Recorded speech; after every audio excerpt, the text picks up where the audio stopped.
નમસ્કાર દર્શક મિત્રો, અમારા ખાસ કાર્યક્રમ હેલ્થ પ્લસમાં હું વૈભવી આપ સૌનું સ્વાગત કરું છું. દર્શક મિત્રો, હેલ્થ પ્લસ કાર્યક્રમમાં આજે વાત કરવી છે પ્રોસ્ટેટ અને તેની સારવાર વિશે. અત્યારે લોકોમાં જાગૃતતા લાવવી પણ ખૂબ જરૂરી છે અને એટલા જ માટે આજે હેલ્થ પ્લસમાં નિષ્ણાંત ડોક્ટરો દ્વારા વિશેષ આની જાણકારી મેળવવાની છે. પ્રોસ્ટેટ ખરેખર શું છે, તેનાથી શું તકલીફ થાય છે, તેના નિદાન શું હોય છે, તેના વિશે તો જાણકારી મેળવવાની જ છે. ખાસ કરીને પ્રોસ્ટેટ કેન્સરથી બચવા માટે પણ ખાસ કરીને શું છે, તેના નિદાન શું છે, તેના વિશે પણ આજે જાણકારી મેળવવાની છે. અને આ જાણકારી આપવા માટે આજે અમારી સાથે જોડાઈ ગયા છે ડૉક્ટર કલ્પેશ કાપડિયા, કે જેઓ કન્સલ્ટન્ટ યુરોલોજિસ્ટ છે અને ખાસ કરીને તેઓ 2011થી આ ફિલ્ડ સાથે તેઓ સંકળાયેલા છે. પ્રથમ IVF અને યુરોલોજી ક્લિનિક વસ્ત્રાપુર ખાતે છે કે જ્યાં તેઓ કાર્યરત છે અને તેમનો જે સ્પેશિયલ ઇન્ટરેસ્ટ છે તે યુરો એન્ડ્રોલોજિસ્ટ તરીકે છે. ડૉક્ટર કલ્પેશ, સ્વાગત છે આપનું હેલ્થ પ્લસમાં. ખાસ કરીને ડૉક્ટર કેવલ પણ આપણી સાથે અહીંયા જોડાઈ ગયા છે, ડૉક્ટર કેવલ પટેલ, કે જેઓ કન્સલ્ટન્ટ યુરોલોજિસ્ટ છે અને અમદાવાદ ખાતે તેઓ પોતાની સેવા આપી રહ્યા છે. આયુષ્યમ સ્પેશિયાલિટી જે હોસ્પિટલ છે ત્યાં તેઓ પોતાની સેવા આપી રહ્યા છે અને 10 વર્ષથી તેઓ પણ આ ફિલ્ડ સાથે સંકળાયેલા છે અને તેમનો જે સ્પેશિયલ ઇન્ટરેસ્ટ છે તે યુરો ઓન્કોલોજીમાં છે. ડૉક્ટર કેવલ, આપનું પણ સ્વાગત છે હેલ્થ પ્લસમાં. Thank you. બિલકુલ, તો ખાસ ચર્ચાની શરૂઆત કરીએ તો ડૉક્ટર કલ્પેશ, અહીંયા જે સૌથી પહેલો સવાલ ઊભો થાય છે, જે આપણે પ્રોસ્ટેટ વિશે વાત કરી રહ્યા છીએ ત્યારે તેના વિશે જાણવું ખૂબ જરૂરી છે. એટલે પ્રોસ્ટેટ એટલે શું છે? પ્રોસ્ટેટ એક પુરુષની રિપ્રોડક્ટિવ ગ્રંથિ છે જે દરેક પુરુષમાં જોવા મળે છે, પણ અમુક ઉંમર પછી એટલે કે લગભગ 33 વર્ષની ઉંમર પછી એમાં ડિજનરેટિવ ચેન્જીસ ચાલુ થતા હોય છે અને એરાઉન્ડ 50 યરની ઉંમર પછી એમાં એન્લાર્જમેન્ટ સ્ટાર્ટ થતું હોય છે. એને બેનાઇન એન્લાર્જમેન્ટ ઓફ પ્રોસ્ટેટ કહેવામાં આવે છે. આ એકચ્યુઅલી રિપ્રોડક્ટિવ ગ્રંથિ છે અને આ બ્લેડર એટલે કે પેશાબની થેલીની નીચે લોકેટેડ હોય છે અને એમાંથી પેશાબની નળી પસાર થતી હોય છે. એનું કામ વીર્યનો નિયરલી 70% પાર્ટ બનાવવાનું હોય છે અને એના દ્વારા એમાં ન્યુટ્રિશનલ સ્પમ્પ્સને ન્યુટ્રિશન પૂરું પાડવામાં આવે છે. રાઈટ.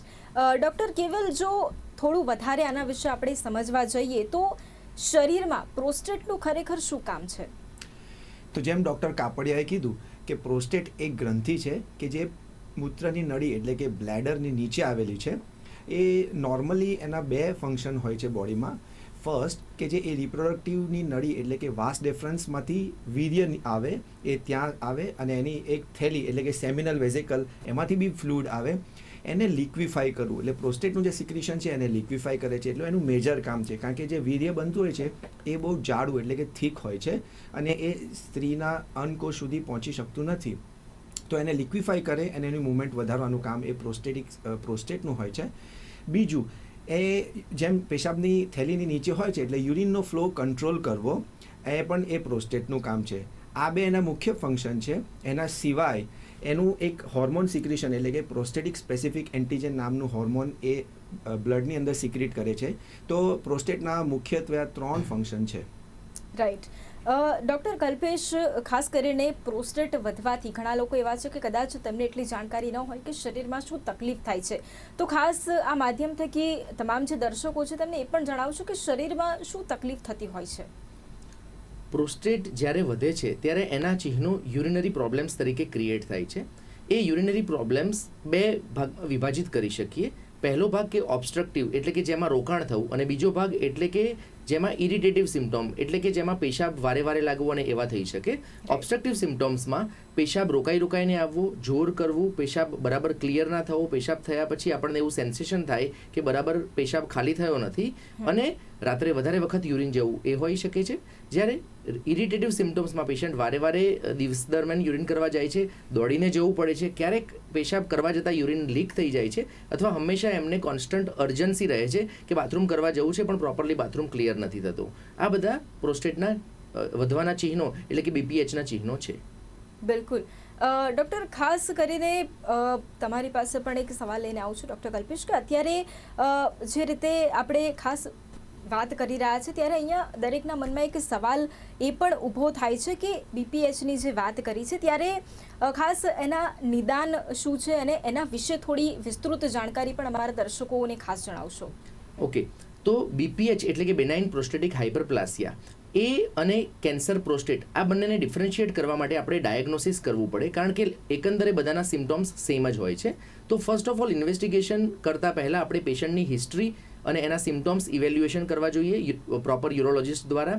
પછી એના એક્ઝામિનેશનમાં સ્પેસિફિક ટેસ્ટ છે જેને ડિજિટલ રેક્ટલ એક્ઝામિનેશન કહેવામાં આવે છે. એમાં આંગળી દ્વારા યુરોલોજિસ્ટ લેટ્રિનની જગ્યાએથી તપાસ કરીને પ્રોસ્ટેટની કન્સિસ્ટન્સી અને પ્રોસ્ટેટમાં માંસ, ગાંઠ છે, કેન્સરસ સાઇન છે કે ઇન્ફેક્શન છે કે ઉંમર પ્રમાણે વધેલું છે એ જાણી શકે છે. તેના રૂટીન રિપોર્ટ્સમાં સોનોગ્રાફી, જેમાં પ્રોસ્ટેટની સાઇઝ અને યુરિન કર્યા પછી કેટલો પેશાબ બાકી રહે છે એ આવે છે. Serum PSA, prostate specific antigen, જે પ્રોસ્ટેટમાં કોઈક જાતનો સોજો છે અથવા તો પ્રોસ્ટેટમાં કેન્સર છે એનું દિશાચિહ્ન ચીંધે છે. અને યુરોફ્લોમેટ્રી, એ યુરોફ્લોમેટ્રી દ્વારા પેશાબનો ફ્લો કેટલો આવે છે અને એ ફ્લો કેટલો નબળો છે તો BPHમાં સારવારમાં પ્રોસ્ટેટની દવાઓ અસરકારક નીવડશે કે સર્જરી જરૂરી છે તે ડિફરન્શિએટ કરવામાં આવે છે. બિલકુલ. ખાસ કરીને ડૉક્ટર કેવલ અહીંયા તમામ જે દર્શકો છે જે આ માધ્યમ થકી જોઈ રહ્યા છે તેમના મનમાં એક સવાલ એ ઊભો થાય છે કે પ્રોસ્ટેટ વધવાને એક સાદી ભાષામાં આપણે ગાંઠ કહી શકીએ, અને શું ગાંઠ એટલે કેન્સર? આ પણ એક સવાલ દરેક લોકોના મનમાં હોય છે. અને પ્રોસ્ટેટમાં જો કેન્સર થઈ શકે ત્યારે એના શું લક્ષણ હોય છે તે પણ તમામ જે દર્શક મિત્રો છે તેમને થોડું સમજવું છે. એટલે ખાસ કરીને જે લક્ષણો હોય છે તે કેવા હોય છે? બહુ જ સારો સવાલ છે વૈભવીબેન, કારણ કે નોર્મલી જ્યારે પણ કોઈ પ્રોસ્ટેટના પેશન્ટને સિમ્ટમ્સ સાથે આવે તો એ અમારા ક્લિનિકમાં એવું જ કહીને આવે છે કે મને ગાંઠ થઈ છે, અને ગાંઠ એટલે કેન્સર એવું ઘણા લોકો માનતા હોય છે. તો જેમ ડૉક્ટર કાપડિયાએ કીધું કે પ્રોસ્ટેટ 50 વર્ષની ઉંમર પછી દરેક પુરુષને વધે છે અને વધવાનું જ છે. કોઈને એના સિમ્ટમ્સ આવે, કોઈને ના આવે, પણ દરેકને એ ગાંઠ એટલે કે કેન્સર હોય એવું જરૂરી નથી. તો રૂટીનલી જ્યારે બી ઇનિશિયલ સ્ટેજીસ જે કેન્સરના હોય પ્રોસ્ટેટના, એમાં કોઈ સિમ્ટમ્સ આપણને દેખાતા હોતા નથી.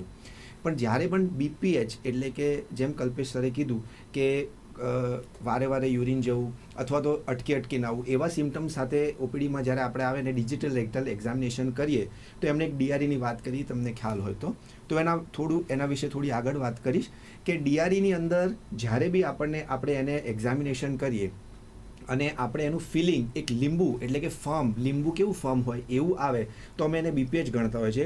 કે જ્યારે એ લાકડું અથવા તો સ્ટોન જેટલું હાર્ડ આપણને પાલ્પેટ થાય તો અમે એને મેલિગ્નન્સી એટલે કે કેન્સર તરફ વધારે ને વધારે અમારું એની આશંકા જતી હોય છે. હવે એના સિમ્ટમ્સ એટલે કે લક્ષણો એની આપણે વાત કરીએ તો કાપડિયા સાહેબના કહેવા મુજબના સિમ્ટમ્સ તો ખરા જ, એટલે કે પેશાબ રિલેટેડ સિમ્ટમ્સ બધા કેન્સરમાં બી થઈ શકે. તો આપણે કેવી રીતના કહીએ કે આ કેન્સર છે?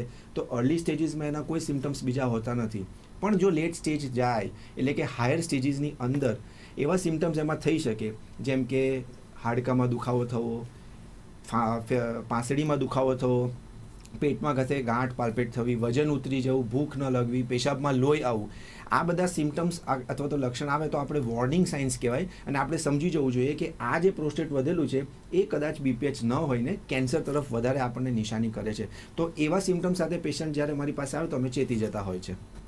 બિલકુલ. ડૉક્ટર કેવલ, ખાસ કરીને અત્યારે તમે જે રીતે જણાવ્યું છે ત્યારે કેવી રીતે ખબર પડે છે કે આ કેન્સરની ગાંઠ છે? તમામ લોકોના મનમાં આ સવાલ ચોક્કસપણે હશે, તો આ કઈ રીતે ખબર પડે છે? તો જેમ મેં આગલા મારા જવાબમાં બી કીધું છે કે પહેલું કેન્સર છે કે નહીં એનું આપણને ડાઉટ કઈ રીતના જાય, તો પહેલો ડાઉટ છે ડિજિટલ રેક્ટલ એક્ઝામિનેશન. તો ડિજિટલ રેક્ટલ એક્ઝામિનેશનમાં એકદમ કડક એટલે કે પથ્થર અથવા લાકડા જેવું પ્રોસ્ટેટ હોય તો આપણને ડાઉટ જાય. અમને જ્યારે લાગે તો અમે એડિશનલ ટેસ્ટ એટલે કે PSA, જેમ મેં મારા પહેલા જવાબમાં વાત કરી હતી કે એક હોર્મોન છે જે પ્રોસ્ટેટ દ્વારા સિક્રેટ થાય છે, એનું નામ છે પ્રોસ્ટેટિક સ્પેસિફિક એન્ટીજન એટલે કે PSA. તો બ્લડની અંદર PSAના લેવલ ચેક કરીને અમે પ્રોસ્ટેટ છે કે કેન્સર છે કે નહીં એના માટેની આગળ અમારી તે તપાસ એટલે કે અમારું જે ડાઉટ છે એને ક્લિયર કરતા હોય છે. નોર્મલી PSA 4 કરતાં ઓછું હોય એટલે કે પ્રોસ્ટેટ સિક્રેશન તો થાય PSAનું, પણ એ 4 નેનોગ્રામ પર ml કરતાં બ્લડમાં ઓછી માત્રામાં હોય તો આપણે એને કેન્સર નથી એવું 100% કહી શકીએ છીએ. જ્યારે 10 કરતાં વધારે હોય તો એમ તો ઘણા બધા કારણો હોય છે, પણ આપણને કેન્સરનો ડાઉટ પહેલો જાય. એટલે 10 નેનોગ્રામ પર મિલીલીટર કરતાં વધારે PSA બોડીમાં હોય બ્લડમાં તો એને કેન્સર સમજીને ચાલવું. અને 4 થી 10 એ એક ગ્રે ઝોન છે કે એની અંદર કેન્સર હોઈ બી શકે અને ના બી હોઈ શકે. તો જો કેન્સર એના માટે વધારે તપાસ આપણે કરવી હોય તો ફ્રી PSA અને પર્સન્ટેજ ફ્રી PSAના ટેસ્ટ હોય છે, એટલે એડિશનલ ટેસ્ટ કરીને આપણે જાણી શકીએ છીએ કે અમને કેન્સર છે કે નહીં. બિલકુલ. ખાસ કરીને ડૉક્ટર કલ્પેશ, અહીંયા થોડું એના વિશે સમજવું છે કે બીપીએચમાં જે યુરોડાયનામિક છે તેનો શું રોલ હોય છે અને ખાસ કરીને તેના વિશે થોડો વિસ્તારથી સમજીએ અને બીપીએચના નિદાન માટે પણ આપણે કયા ટેસ્ટ કરાવી શકીએ છીએ. બીપીએચ માટે મેં જે જણાવ્યું એ પ્રમાણે યુરોફ્લોમેટ્રી એ બેઝિક ટેસ્ટ છે, પણ ઘણા પેશન્ટમાં જ્યારે આપણને ડાઉટ થતો હોય કે જે રોકાણ છે યુરિન પ્રોપરલી ક્લિયર નથી થતો, એ રોકાણનું કારણ પ્રોસ્ટેટનો રોકાણ છે, પ્રોસ્ટેટનો અવરોધ છે કે પેશાબની થેલીની નિર્બળતા છે, આ બે જાણવા માટે યુરોડાયનેમિક સ્ટડી કરવામાં આવે છે. આ એક સ્પેશિયલાઇઝ ટેસ્ટ છે જેના દ્વારા આપણે પેશાબની જો થેલી નબળી હોય અને એ ફ્લો સારી રીતે ના ફેંકતી હોય તો એ સમય દરમિયાન જો આપણે પ્રોસ્ટેટનું ઓપરેશન કરીએ તો એના રિઝલ્ટ ઘણી વખત સારા નથી મળી શકતા. સેકન્ડ, જ્યારે આપણી પેશાબની થેલીની ઓવર એક્ટિવિટી હોય એ દરમિયાન જ્યારે લીકેજ થતો હોય પેશાબનો ત્યારે પણ એ આપણે નોંધી શકીએ છીએ. ઘણી વખત પ્રોસ્ટેટની સર્જરી કર્યા પછી પેશન્ટને ઇન્કોન્ટિનન્સ એટલે કે લીકેજ રહેતું હોય છે અથવા તો જે સિમ્ટોમ્સ છે એ કમ્પ્લીટલી રિલીવ નથી થઈ શકતા. એવા કેસમાં પણ આપણે યુરોડાયનેમિક સ્ટડી કરીને ડિફરન્શિએટ કરી શકીએ છીએ. મહત્વપૂર્ણ બાબત એ છે કે અત્યારે ડાયાબિટીસ ઘણા બધા પેશન્ટોમાં વધી રહ્યું છે. ડાયાબિટીક ન્યુરોપેથી એટલે કે જે નસની તકલીફ, એમાં પેશાબની થેલીની નસની તકલીફના લીધે પણ ઘણા બધા યંગ પેશન્ટમાં બી ડાયાબિટીસના લીધે પેશાબની થેલીની નિર્બળતા થઈ શકે છે. તો આ કન્ડિશનમાં પ્રોસ્ટેટના સિમ્ટોમ્સ પ્લસ પેશાબની થેલીના સિમ્ટોમ્સ એ મિક્સચર થઈને આવી શકે છે. તો આ ડિફરન્શિએટ કરવા માટે યુરોડાયનેમિક્સ ટેસ્ટ એ ખૂબ જ મહત્વનો અને ઇમ્પોર્ટન્ટ ટેસ્ટ છે. બિલકુલ. ડૉક્ટર કેવલ, ખાસ કરીને પ્રોસ્ટેટની જે બાયોસી હોય છે તે શું ખરેખર પેનફુલ હોય છે અને કેવી રીતે આ કરવાની હોય છે? તો જેમ આપણે આગળ વાત કરી કે આપણે પીએસએ ઉપર અટકેલા હતા કે પહેલું નિદાન છે ડિજિટલ રેક્ટલ એક્ઝામિનેશન, બીજો ટેસ્ટ છે પ્રોસ્ટેટિક સ્પેસિફિક એન્ટીજન. જો 10 કરતાં વધારે આવે અને બીજા કારણ જેમ કે પ્રોસ્ટેટાઇટિસ અથવા તો ઇન્ફેક્શન, પ્રોસ્ટેટમાં ઇન્ફેક્શન, આ બધા કારણો ન હોય તો આપણે પ્રોસ્ટેટિક બાયોપ્સી કરીને પ્રોસ્ટેટ કેન્સર છે કે નહીં એનું કન્ફર્મેશન કરતા હોય છે. તો એમ તો તમને ખ્યાલ જ હશે વૈભવીબેન કે દરેક કેન્સરનું 100% નિદાન કરવું હોય તો બાયોપ્સી સિવાય આપણી પાસે કોઈ ચારો નથી. તો પ્રોસ્ટેટ માટે બી બાયોપ્સી કરવી એનું 100% નિદાન થઈ શકે છે. તો પ્રોસ્ટેટ ક્યાંથી બાયોપ્સી થાય? જેમ મેં કીધું કે પેશાબની થેલીની નીચે પ્રોસ્ટેટની ગ્રંથિ આવેલી છે, એટલે જો ત્યાં સુધી આપણે પહોંચવું હોય તો બે રસ્તા છે. યા તો આપણે જેમ ડિજિટલ રેક્ટલ એક્ઝામિનેશન કરીએ એટલે ગુલા માર્ગ એટલે કે મળ માર્ગ દ્વારા આંગળી નાખીએ છીએ, એની જગ્યાએ સોનોગ્રાફીનો પ્રોબ નાખીએ આપણે અને ત્યાંથી પ્રોસ્ટેટને પહોંચી શકીએ. અથવા તો જે વૃષણની કોથળી જે બે ટેસ્ટિસ કહીએ છીએ મેલ્સમાં, એની નીચે જે પેરિનિયમનો એરિયા કહેવાય કે જે એરિયા કહેવાય ગુદામાર્ગ અને ટેસ્ટિસની વચ્ચે, ત્યાંથી બાયોપ્સી કરી શકીએ. વૈભવીબેન, આમાં એવું છે કે કોઈ બી શરીરમાં તમે ક્યાં બી સોય મારશો ને તો એ પેનફુલ જ હોય, એટલે પેશન્ટને એ પેનફુલ જ લાગવાની છે. મોટા ભાગે અમે છે ને આ બાયોપ્સી એમ તો 12 ટુકડામાં કરતા હોય છે, એટલે પ્રોસ્ટેટને 12 ભાગમાં અલગ અલગ વેચીને દરેક જગ્યાએથી એક કે બબે ટુકડા લઈને એને કેન્સર, એટલે આખું પ્રોસ્ટેટમાં કશે બી કેન્સર મિસ ના થાય. તો પેનફુલ ન થાય એના માટેના પગલાં આપણે શું લઈએ? તો મોસ્ટલી અમે લોકો છે ને આ અંડર જનરલ એનેસ્થેસિયા એટલે પેશન્ટને બેભાન કરીને બાયોપ્સી કરવાનું પ્રિફર કરીએ છીએ. તો પેશન્ટનો એક્સપિરિયન્સ પણ થોડો નોન પેનફુલ રહે. અને એકવાર આ ઘણા લોકો છે કે જેમને આપણે જીએ આપી નથી શકતા, એ લોકોને આપણે કાં તો પ્રોસ્ટેટિક બ્લોક અથવા તો જેલી નાખીને બી એની બાયોપ્સી કરી શકીએ છીએ. રાઈટ. ખાસ કરીને ડૉક્ટર કલ્પેશ, તમે જે રીતે બીપીએચ માટેનું જે જણાવ્યું છે, જે જાણકારી આપી છે, હવે થોડું એના વિશે એ પણ સમજવું છે કે એની માટેની જે ટ્રીટમેન્ટ છે તે કઈ ટ્રીટમેન્ટ છે જે અવેલેબલ છે? બીપીએચની ટ્રીટમેન્ટમાં આપણે 3 હેડિંગમાં વિભાજિત કરી શકીએ. First, lifestyle modification, second, drug therapy અને થર્ડ, સર્જરી. લાઇફસ્ટાઇલ મોડિફિકેશન એટલે આપણે જે પાણીનો ઇન્ટેક છે એનું નિયમિતતા કરીએ. આપણે ઇવનિંગમાં સાંજે 7 વાગ્યા પછી પાણીનો ઇન્ટેક થોડો ઓછો કરી દઈએ, રેસ્ટ્રિક્ટેડ કરી દઈએ અને દિવસ દરમિયાન પ્રોપર પાણીનું લેવાનું રાખીએ. કબજિયાત એટલે કે કોન્સ્ટિપેશન એવોઇડ કરીએ, લીલા શાકભાજીનું પ્રમાણ વધારીએ, એન્ટીઓક્સિડન્ટ્સ અને સારા ફ્રૂટ્સ લેવાનું રાખીએ અને મેંદો અને એવી જે આઇટમ્સ જે કોન્સ્ટિપેશન ક્રિએટ કરે છે કે જે એ શરીર માટે એટલી સારી નથી એ એવોઇડ કરવાનો પ્રયત્ન કરીએ. ડ્રગ્સમાં 3 કેટેગરીમાં ડ્રગ્સ આવે છે. ફર્સ્ટ એ બહુ કોમન ડ્રગ છે જે આલ્ફા બ્લોકર્સ છે, બીજી જે ડ્રગ છે એ 5 આલ્ફા રિડક્ટેઝ ઇન્હિબિટર છે અને ત્રીજી PDE5 ઇન્હિબિટર્સ છે. ફર્સ્ટ જે કેટેગરીની ડ્રગ છે વેરી ઇમ્પોર્ટન્ટ એ આલ્ફા બ્લોકર છે, જે ઘણા બધા પેશન્ટો એના નામથી ઓળખતા હોય છે, ટેમ્સ્યુલોસિન, સિલોડોસિન, નેફ્ટોપિડિલ, આલ્ફ્યુઝોસિન. હવે આ ડ્રગ પેશાબની થેલીનું મુખ એટલે કે બ્લેડરને એને રિલેક્સ કરે છે, પ્રોસ્ટેટનો ભાગ રિલેક્સ કરે છે અને પેશાબ સારી રીતે ખુલીને થઈ શકે છે. આ ડ્રગનો એક ડિસ્ટિંક્ટિવ સાઇડ ઇફેક્ટ છે કે એમાં જે ઇજેક્યુલેશન એટલે કે સિમેન્ટ જે નીકળતું હોય છે એમાં થોડા ઇસ્યુ થતા હોય છે અને સિમેન્ટનું વોલ્યુમ ઓછું થઈ શકે અથવા તો ઝીરો થઈ શકે છે, જે ટેમ્પરરી હોય છે, જેને રિટ્રોગ્રેડ ઇજેક્યુલેશન કહેવામાં આવે છે. અને આ લીધા પછી ઘણા પેશન્ટોને થોડું પોસ્ચરલ હાઇપોટેન્શન એટલે કે વીકનેસ અથવા તો ઘણી વખત એ લોકો ચક્કર આવી શકે એવા પણ સિમ્ટમ્સ થઈ શકે છે. પણ એકંદરે આ દવાઓ લાઈફ ટાઈમ લેવી પડતી હોય છે, જે સર્જરીને એવોઇડ કરી શકે છે અને મોટાભાગના કેસમાં એ વેરી ઇફેક્ટિવ છે. બીજી કેટેગરીની જે ડ્રગ છે 5 આલ્ફા રિડક્ટેઝ ઇન્હિબિટર ડ્રગ, એમાં ડ્યુટાસ્ટેરાઇડ ફિનાસ્ટેરાઇડ ડ્રગ જે પ્રોસ્ટેટની size over a period of time ઓછી કરતી હોય છે. અને ત્રીજી ડ્રગ જે સેક્સ્યુઅલ ડિસ્ફંક્શન અથવા તો ઇરેક્ટાઇલ ડિસ્ફંક્શન માટે કોમનલી યુઝ થાય છે, PDE5 ઇન્હિબિટર્સ, એ ટેડેલાફિલ ડ્રગ જો લો ડોઝમાં આપવામાં આવે તો તે પ્રોસ્ટેટ BPHમાં ઘણું બધું હેલ્પફુલ થઈ શકે છે. હવે સર્જિકલ મેનેજમેન્ટમાં પ્રોસ્ટેટમાં બેઝિક નાની પ્રોસ્ટેટ હોય તો એને TUIP અથવા તો બ્લેડર નેક ઇન્સિઝન કરીને રિલીવ કરી શકાય છે. અધરવાઇઝ તમે નામ સાંભળ્યું હશે TURP એટલે trans urethral dissection of prostate. નળી દ્વારા, પેશાબની નળી દ્વારા દૂરબીન નાખીને પ્રોસ્ટેટને નાના નાના ટુકડાઓમાં વિભાજિત કરવામાં આવે છે. એ મોનોપોલર અને બાયપોલર બે પદ્ધતિ દ્વારા કરવામાં આવે છે. મોનોપોલર પદ્ધતિના થોડા ડિસ્ટિંક્ટિવ સાઇડ ઇફેક્ટ્સ છે કે જેમાં ગ્લાયસિન કરીને એક દ્રવ્ય યુઝ કરવામાં આવે છે, જે ઘણી વખત એના લીધે કોમ્પ્લિકેશન થઈ શકતા હોય છે. એટલે બાયપોલર પદ્ધતિ એ ઘણી લેટેસ્ટ છે અને એનાથી કોમ્પ્લિકેશન થવાના ચાન્સીસ ઓછા થઈ શકે છે. હજુ આમાં લેઝર પદ્ધતિ એટલે કે થુલેપ અને હોલેપ પદ્ધતિ દ્વારા જો પ્રોસ્ટેટને ઓપરેટ કરવામાં આવે તો એમાં ગ્લાયસિન યુઝ નથી થતું, નોર્મલ સલાઇન યુઝ થાય છે અને એ પદ્ધતિમાં આખી જ પ્રોસ્ટેટ મૂળથી કાઢી નાખવામાં આવે છે અને એક સ્પેશિયલ સાધન મોર્સેલેટર દ્વારા એને નાના ટુકડામાં વિભાજિત કરીને કાઢવામાં આવે છે. એટલે ફરીથી જે પ્રોસ્ટેટનો ગ્રોથ થવાના ચાન્સીસ લેઝર સર્જરી દ્વારા ઓછા થઈ જાય છે અને કોન્સિક્વન્ટ સાઇડ ઇફેક્ટ્સ ઘણી બધી ઓછી થાય છે. બિલકુલ. ડૉક્ટર કેવલ અહીંયા એક સવાલ એ પણ છે કે પ્રોસ્ટેટ કેન્સરના જે સ્લેગિંગ અને ટ્રીટમેન્ટ છે તેના વિશે પણ લોકો એવા છે કે જેમને એટલી જાણકારી નથી, એટલે આ માધ્યમ થકી જે તમામ દર્શકો અમારી સાથે પણ જોડાયેલા છે તેમને પણ એના ટ્રીટમેન્ટ વિશે થોડી માહિતી આપશો. એકવાર જેમ આપણે વાત કરી કે બાયોપ્સીથી પ્રોસ્ટેટ કેન્સરનું નિદાન થાય છે, પછી ઇમ્પોર્ટન્ટ સ્ટેપ છે કે એનું સ્ટેજિંગ કરવાનું. એટલે કયા સ્ટેજનું છે, સ્ટેજ 1, 2, 3, 4.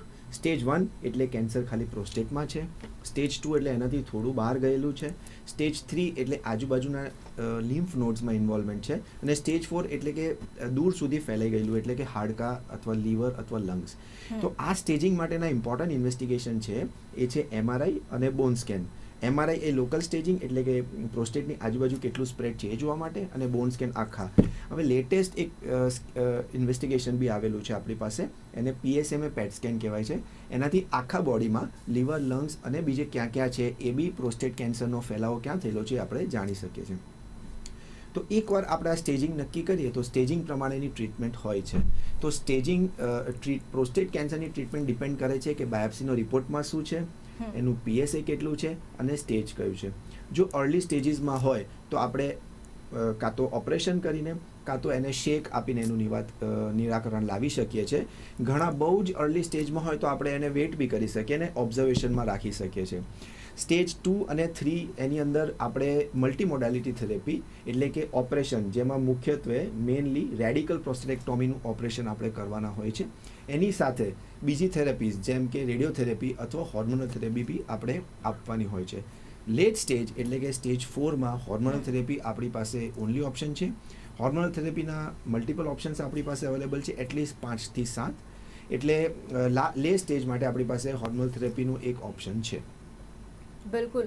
ડૉક્ટર કલ્પેશ, અહીંયા સૌ કોઈના મનમાં પણ એક સવાલ હશે કે સંભાળ રાખવી એટલે કઈ સંભાળ રાખવી પડશે કે જેથી BPHથી બચી શકાય? જે રીતે તમે ટ્રીટમેન્ટ વિશે પણ જણાવ્યું, ટ્રીટમેન્ટ અવેલેબલ છે તેના વિશે પણ જણાવ્યું, ટેસ્ટ છે તેના વિશે પણ જણાવ્યું, એટલે ખાસ કરીને બચી શકાય તેના માટે સૌથી પહેલાં તો કયા ખોરાક લેવા અને કયા ખોરાક ન લેવા?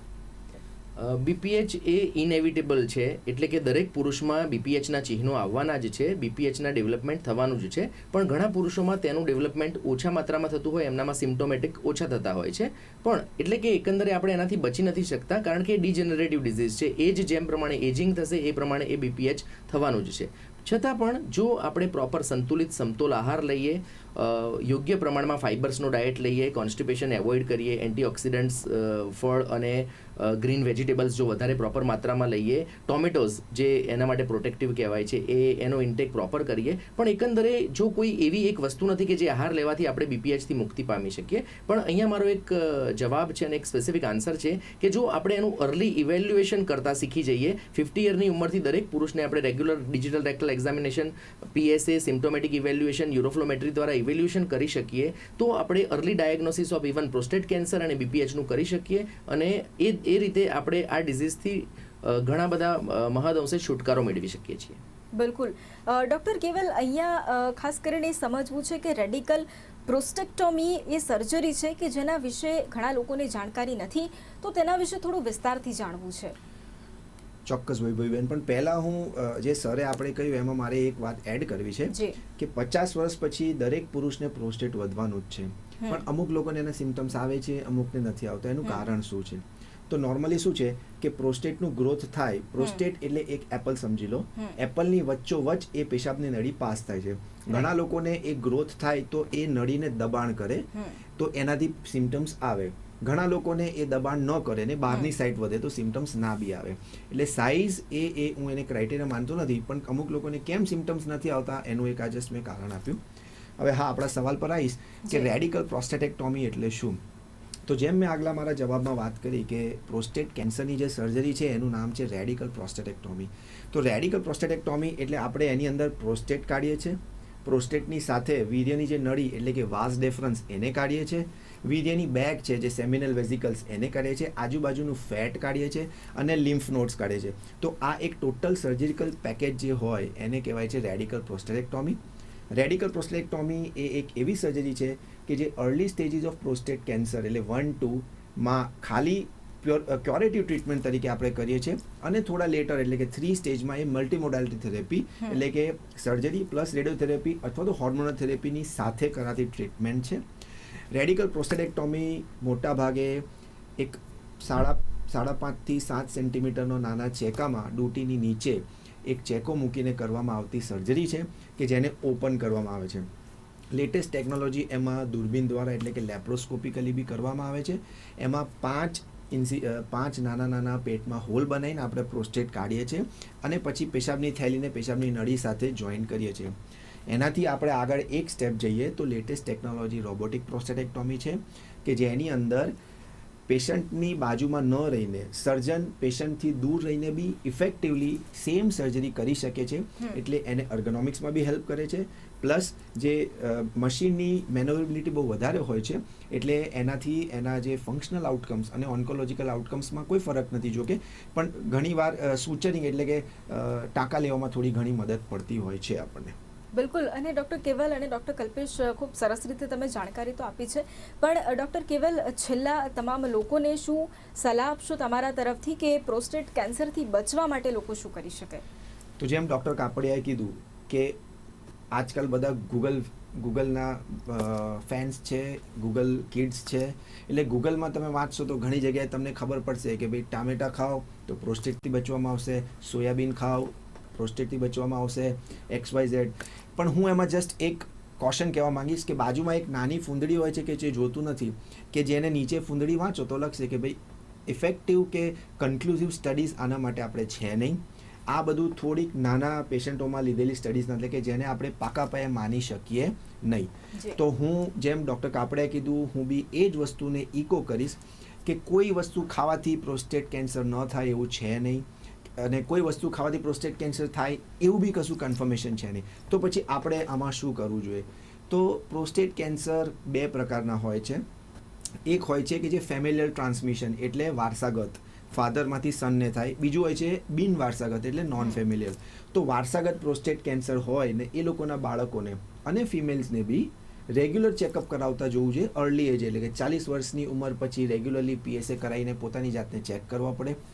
બિન વારસાગત લોકોને બી 50 વર્ષે કોઈ બી સિમ્ટમ્સ થાય અથવા 50 વર્ષ પછી રેગ્યુલરલી દર વર્ષે જો PSAનો ટેસ્ટ કરાવે, ડિજિટલ રેક્ટલ એક્ઝામિનેશન કરાવે અને સોનોગ્રાફી કરાવે તો આપણે આ પ્રોસ્ટેટ કેન્સરનું અર્લી ડિટેક્શન કરી શકીએ. અને અર્લી ડિટેક્શન કરીએ અને એની આખું બોડીમાંથી કાઢી નાખીએ તો આપણા માટે પ્રોસ્ટેટ કેન્સરથી બચવાનો અને એના સાઇડ ઇફેક્ટ્સ અથવા એના કોમ્પ્લિકેશનથી બચવાનો સૌથી સરળ, આસાન અને બેસ્ટ રસ્તો એ જ છે. બિલકુલ. તો ડૉક્ટર કેવલ અને ડૉક્ટર કલ્પેશ, ખૂબ સરસ રીતે તમે આ જાણકારી આપી છે અને હેલ્થ પ્લસના માધ્યમથી જે પણ દર્શકો અમારી સાથે જોડાયેલા છે તેમને પણ આજે પ્રોસ્ટેટ કેન્સર વિશે ઘણું બધું જાણવા મળ્યું હશે, નિદાન વિશે જાણવા મળ્યું હશે અને તેની સાથે સાથે જ તેઓ પણ હવે લોકોમાં એક જાગૃતતા છે, લોકોમાં તેઓ ફેલાવશે અને નિદાન ઝડપથી તેઓ કરે તેના માટે પણ તેમને એક જાણકારી મળી હશે અને આ જાણકારી પૂરી પાડવા માટે અમારી સાથે જોડા એટલા માટે આ બંનેનો આભાર. Thank you very much. Thank you, ખૂબ મજા આવી વૈભવીબેન તમારી સાથે. Thank you very much. તો બિલકુલ દર્શક મિત્રો, અમારા ખાસ કાર્યક્રમ હેલ્થ પ્લસમાં હાલ બસ આટલું જ. ફરી મળીશું, ત્યાં સુધી રજા આપશો. નમસ્કાર.